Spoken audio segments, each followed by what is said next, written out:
बदतमीज देवर। ये क्या भाभी, फिर खुले मुंह घूम रही हो? घर में बड़े बूढ़े हैं, कुछ तो लिहाज करो। देवर राज की तेज आवाज सुनकर सीमा सहम सी गई। जी भैया। उसने जल्दी से अपने सर पर दुपट्टा रख लिया और बोली, भैया आदत नहीं है ना, इसलिए पल्लू बार बार फिसल जाता है। बाल भी सिल्की है ना, अगर पल्लू नहीं टिकता है तो अपने सर पर कील ठोक लो, राज ने गुस्से में कहा। सीमा अस्तबद सी खड़ी रह गई। वह एक आधुनिक एवं स्वतंत्र विचारधारा वाले परिवार में पली बढ़ी थी। उसने कभी अपने घर में ऐसा देखा ही नहीं था। फिर भी नई नई शादी होने के कारण सब रीति रिवाज निभाए जा रही थी। सीमा की शादी को कुछ ही दिन हुए थे। वह अभी घर में सभी को समझने की कोशिश कर रही थी। राहुल से पहली मुलाकात में ही उसे प्यार हो गया और उसने शादी करने का निश्चय कर लिया था। सास ससुर, दादी सास, दादा ससुर, नंदों और देवरों से भरा पूरा उसका ससुराल था। उसका देवर राज उच्च शिक्षा प्राप्त, वैसे तो अपने आप को आधुनिक कहता था, पर था पूरी तरह रूढ़िवादी। हर बात पर सीमा को टोकता था।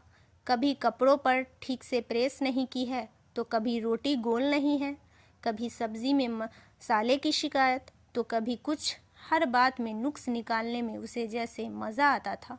यहाँ तक कि रिश्तेदारों से हंसकर बात करने में भी उसका मुंह चिढ़ जाता था। घर में उसी की चलती थी और सास ससुर का अप्रत्यक्ष रूप से उसे समर्थन प्राप्त था, इसलिए कोई कुछ भी कहने की हिम्मत नहीं कर पाता था। जब भी ऐसी किसी बात पर सीमा का चेहरा उतर जाता तो राहुल उसे देवर भाभी का हंसी मजाक कहकर टालने को कह देते थे और कहते कि राज भले ही थोड़े गुस्से वाला है, पर दिल का बहुत अच्छा है। दादा दादी सीमा से बहुत प्यार करते थे, पर वो भी अपने इस बिगड़ैल पोते से दुखी रहते थे और चाहकर भी सीमा का पक्ष नहीं ले पाते थे। पर आज तो राज के इस वाक्य ने सारी हदें ही पार कर दी थी। अगर यही बात उसने हंसकर कही होती तो शायद सीमा की को इतना बुरा नहीं लगता। उसने कुछ ही दिनों में यह समझ लिया था कि घर में केवल राज को ही उससे समस्या है, पर क्यों, यह कारण अभी भी उसकी समझ से बाहर था। सीमा की घुटन बढ़ती ही जा रही थी, पर अब उसको लगा कि अगर अभी उसने इसका सही जवाब नहीं दिया तो फिर कभी नहीं दे पाएगी।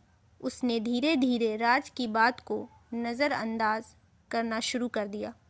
पहले वह खुद दौड़कर उसके काम कर देती थी, पर अब उसके कहने पर भी वह उसे अनसुना करने लगी। इससे राज की चिढ़ और बढ़ने लगी। भाभी ज़रा मेरे शर्ट प्रेस कर दो, मुझे अभी बाहर जाना है। और ये क्या, फिर से सिर पर पल्लू नहीं लिया? ज़रा थोड़ी तो शर्म लिहाज करो, राज ने उसकी ओर शर्ट फेंकते हुए कहा। सीमा खाना बना रही थी। उसने राज की बात अनसुनी करके अपना काम जारी रखा और अपना पल्लू साइड से हटाकर कमर में खोस लिया। क्यों भाभी, सुनाई नहीं दे रहा क्या? हाथ धोकर पल्लू लो और पहले मेरी शर्ट में प्रेस कर दो, राज ने तेज आवाज में कहा। सीमा ने उसकी बात पर ध्यान नहीं दिया और अपने काम में लगी रही। इतने में सासू माँ भी किचन में आ गई। बहरी हो गई क्या? कब से कह रहा हूँ, सुनाई नहीं दे रहा तुम्हें? राज गुस्से से चिल्लाया। यह क्या हो रहा है राज? किस बात पर चिल्ला रहे हो और किस पर? घर में घुसते हुए राहुल ने सुन लिया और राज को डांटा। आप मुझे क्या बोल रहे हो? भाभी को बोलो, मैं कब से एक शर्ट प्रेस करने बोल रहा हूँ, पर वह ध्यान ही नहीं दे रही है। कुछ जवाब भी नहीं दिया भाभी ने। राज अभी गुस्से में था। क्यों, तुम अपनी शर्ट खुद नहीं प्रेस कर सकते हो? सीमा भी काम कर रही है ना, और सीमा तुम्हें कम से कम जवाब तो देना चाहिए, राहुल बोला। जब उन्होंने मुझे बहरी कह दिया है तो फिर मुझे भी उनकी कोई बात नहीं सुनाई दे रही है। अगर वह मुझसे तमीज़ से बात नहीं कर सकते हैं तो फिर मैं क्यों सुनूं?